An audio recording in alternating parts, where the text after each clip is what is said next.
मिसाल पर इंसाइक्लोपीडिया अज पाण छा मालूम कंदासीं, अज पाण सिखंदासीं त प्रॉफिट जी परसेंटेज कीअं लहिजे।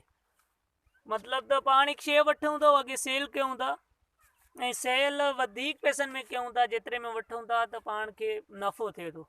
नफ़ो घणो परसेंट थियो आहे ही पाण मालूम कंदासीं। पहिरीं मिसाल वठूं था, पाण हिकु शइ आहे जेकी घणे में वरिती आहे, 20 रुपए में वरिती आहे कास्ट प्राइस, ऐं सेल घणे में कई आहे, सेल प्राइस 25 रुपए में। ठीकु आहे।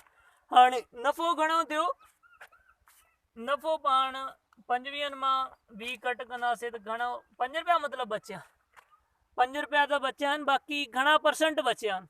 त छा करिणो आहे, जेको नफ़ो अचे थो ही नफ़ो आहे, हिन खे वंड छा सां करिणो आहे, वंड करिणो आहे जेतिरे में शइ वरिती आहे, कास्ट प्राइस 20 में शइ वरिती आहे, वंड करे वरी 100 सां मल्टीप्लाई करे छॾिणो, छो जो परसेंटेज मालूम कयूं था 100 सां मल्टीप्लाई।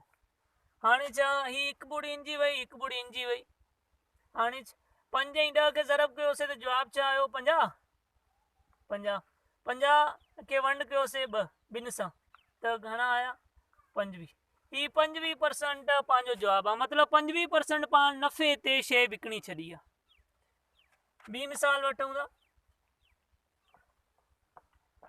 ॿी मिसाल आहे त पाण हिकु शइ वठूं था, सेल प्राइस घणी आहे ऐं कास्ट प्राइस घणी आहे, शइ वठूं घणे में था, शइ वठूं था 75 रुपए में, 75 खे छॾियो 50 रुपए में, 50 रुपए में शइ वठूं था ऐं विकिणूं घणे में था, विकिणूं था पाण 60 रुपए में। त घणा परसेंट पाण खे फ़ाइदो थियो ही पाण मालूम करिणो, घणा परसेंट फ़ाइदो थियो।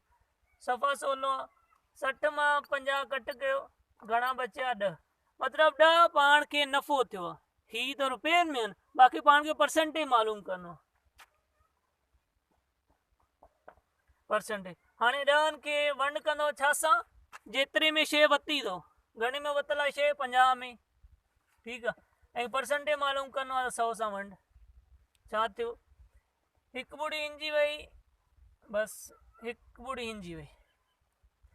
हाणे ही 100 थी वियो, 10 खे 10 सां ज़रब कयोसीं त 100 ऐं डिवाइड 5 सां, घणा आयो जवाबु, 10 खे वंड कयूं 5 सां, 100 खे वंड कयूं, ही 10 खे 10 सां ज़रब कयो त 100 थियो, हिन खे वंड कयोसीं 5 सां त जवाबु छा थियो, 20। मतिलबु पाण शइ 20% नफ़ो रखी विकिणी छॾी आहे। उमेद आहे त तव्हांखे सम्झ आयो हूंदो। मिलूं था नई वीडियो में।